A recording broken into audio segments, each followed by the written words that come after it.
Hello guys, junior NTR birthday స్పెషల్గా war 2 movie సంబంధించి treasure అయితే రిలీజ్ చేశారు భయ్య. ట్రేజర్ గురించి మాట్లాడుకునే ముందు ఈరోజు జూనియర్ ఎన్టీఆర్ బర్త్డే స్పెషల్గా కామెంట్ బాక్స్లో ప్రతి ఒక్కరు కూడా హ్యాపీ బర్త్డే జూనియర్ ఎన్టీఆర్ అని కామెంట్ చేసండి.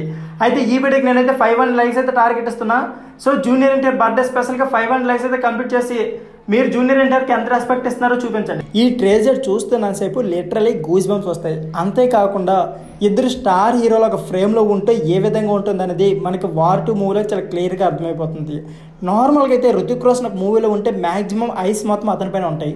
కాకపోతే ఈ వార్ 2 మూవీలో మాత్రం ట్రేజర్ చూస్తున్నంతసేపు లిటరలీ మా ఐస్ మొత్తం జూనియర్ ఎన్టీఆర్ పైన ఉన్నాయి. ఎందుకంటే జూనియర్ ఎన్టీఆర్ యాక్టింగ్ అయితే ఆల్మోస్ట్ రుతిక్ రోషన్ యాక్టింగ్ని మించేసిందని చెప్పుకోవచ్చు. సో ఓవరాల్గా ట్రేజర్ మాత్రం హాలీవుడ్ రేంజ్కి ఏమాత్రం తగ్గకుండా అయితే ఉంది భయ్య. ఇకపోతే ట్రేజర్లో ఎలివేషన్స్ కానీ లేకపోతే వచ్చే డైలాగ్స్ కానీ జూనియర్ ఎన్టీఆర్ వాయిస్ ఓవర్ అయితే కిల్లింగ్ అని చెప్పుకోవచ్చు భయ్య.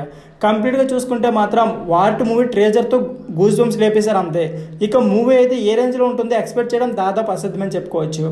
జూనియర్ ఎన్టీఆర్ వాయిస్ ఓవర్ అయితే కిల్లింగ్ ఉంది భయ్య. ఇకపోతే అయాన్ ముఖర్జీ మాత్రం ఈ మూవీతో కంప్లీట్గా ఒక యాక్షన్ మాస్ ఎలిమెంట్ని మన ముందుకు తీసుకురాబోతున్నారు. ఇకపోతే జూనియర్ ఎన్టీఆర్ కూడా బాలీవుడ్లో తన జెండాను అయితే పాతేస్తారు భయ్య. ఇకపోతే జూనియర్ ఎన్టీఆర్ మన టాలీవుడ్ హీరో అని చెప్పడం దాదాపు అసాధ్యమే. ఎందుకంటే ఇక్కడ నుంచి తనైతే ప్యాన్ హీరోగా మారిపోయే ఛాన్స్ ఉంది. బాలీవుడ్లో వరుస సినిమాలు చేసే ఛాన్స్ అయితే ఉంది. నాకైతే ట్రేజర్ అయితే పిచ్చిగా నచ్చింది భయ్య. సో మీరు ఒకవేళ ట్రేజర్ చూస్తుంటే మీకు ఎలా అనిపించిందో కామెంట్ బాక్స్లో కామెంట్ చేయడం అయితే మర్చిపోకండి. అంతేకాకుండా కామెంట్ బాక్స్లో హ్యాపీ బర్త్డే జూనియర్ ఎన్టీఆర్ అని కామెంట్ చేస్తాను భయ్య. Thank you for watching.